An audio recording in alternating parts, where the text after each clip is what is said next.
Welcome to a cybersecurity activity walkthrough. I'm Tessa with cyber.org, and I'm excited to get into this activity with you all. Today, we're looking at Gamer Exclaimer, an activity designed for middle school students using the cyber.org cyber range. If you don't know what that is, there will be a link in the description below that explains it. The short version is it will let you and your students practice cybersecurity skills on a safe, sandboxed virtual machine. On to the activity, Gamer Exclaimer. This activity explores cybersecurity through the lens of online gaming. What are potential vulnerabilities with online gaming? How does social engineering play into it? What is phishing and how can it be employed through an online gaming setting? And how can your students keep themselves safe? Later, we'll actually get to create a social engineering attack and play the victim to see what happens on the side of the malicious actor.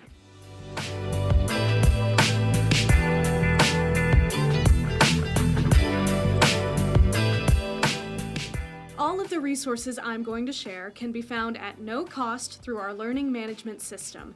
To sign up for access to this activity and others like it, or if you just want to peruse our entire library of cybersecurity educational resources, there will be a link for that.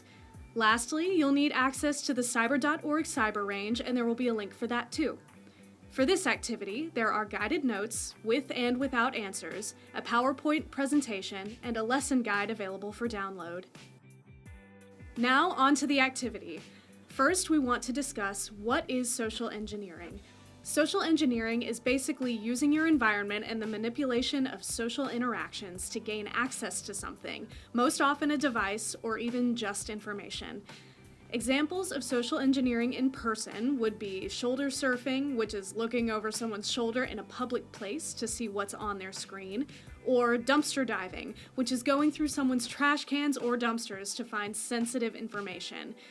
Examples of it being employed online would include phishing, which is what we'll be hitting today. So someone pretending to be someone they aren't, like Amazon customer service, in order to get money or even just sensitive information like a username and password. There are 7 principles to social engineering.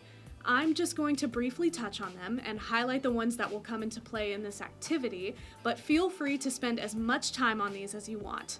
The principles are authority, intimidation, consensus/social, scarcity, urgency, familiarity, and trust. Today we're going to deal with authority, the attacker pretending to be someone in charge or in a position of authority, in this case like a game developer. Scarcity, only offering a limited time or opportunity to respond, like click here to get a special prize for the game. And urgency, creating the need to act right now or face consequences. For example, you only have a limited time to collect this reward or new skin. In the lesson guide, you'll notice a script that is meant to accompany the PowerPoint. Feel free to adapt the contents of this lesson to your situation in whatever way works best. This activity discusses how malicious actors use social engineering to develop phishing scams and use online gaming platforms as their delivery platform. Before the hands-on lab portion of the activity, there is a cyber career spotlight on a vulnerability assessment analyst, which is a cybersecurity professional who identifies critical flaws in applications and systems that cyber attackers could exploit. We'll have a link to that career posted in the description, and that and other careers are free to explore on our website. Now, let's dive into the cyber.org cyber range and do our phishing with Game Rewards Codes Lab. For this lab, we'll be using the Kali Linux and Windows 7 environments. First, we'll log into the cyber range by going to apps.cyber.org. Then we'll fire up the Kali and Windows 7 VMs. Sometimes these can take a few minutes to load, so it's advisable to have these machines loaded up before getting to this part of the activity.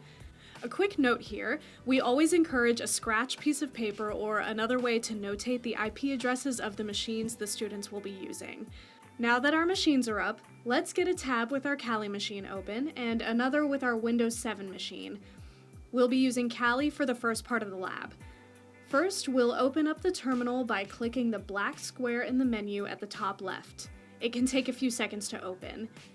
Notice the IP address of Cali is after the @ symbol in blue on the terminal, but it can also be found by typing hostname space dash capital I. The primary tool used in this lab is called the Social Engineering Toolkit, an open-source, Python-based program that provides various penetration tools used in social engineering attacks. This program was developed for educational purposes only. To start the program, type sudo, which stands for Super User Do, also commonly referred to as sudo, se toolkit, and push enter. A lot of text will pop up on your terminal and a question asking if you agree to the terms of service. Basically, you're agreeing not to use the tools in the program for malicious purposes. Type Y and hit enter. You'll see a menu of options pop up. Since we're talking about social engineering attacks in this activity, we're going to type 1 and press enter. We want to create a website attack or create a fake website to harvest credentials with. So let's type 2 and then enter. Since we're just looking for credentials, we'll go with 3 and enter again. We'll use a web template, so type 1 and enter. It's going to ask you what IP address you want to send the credentials to, so verify the IP address listed in the brackets matches your Cali address. It usually does automatically. Press enter once you're ready to move on. Now we want to set up a fake Google login page, so type 2 and push enter. You should be seeing this screen. Make sure you don't close the terminal window. Open another terminal window and type the command gamecode and enter. Make sure to use a capital G and C. This runs a background script that moves the HTML file for the fake web page to the Cali server and ties it to the Social Engineering Toolkit. Now we're going to the Windows 7 tab. Open a web browser, either use Internet Explorer or Google Chrome. In the address bar, type the IP address of the Cali machine, followed by a /, then newgame.html and hit enter. Once the page loads, click redeem and notice there's the fake Google login page we created. Now we can type an email and password into the blanks. If you're in a public setting or with more than one student, encourage them to use fake credentials. Now go back to Cali, and here we go. The credentials entered should be showing up here. There are additional questions in the lesson guide for the students to think about, and thank you for joining us for this cybersecurity activity walkthrough. For more of these and for more resources, be sure to check us out at cyber.org.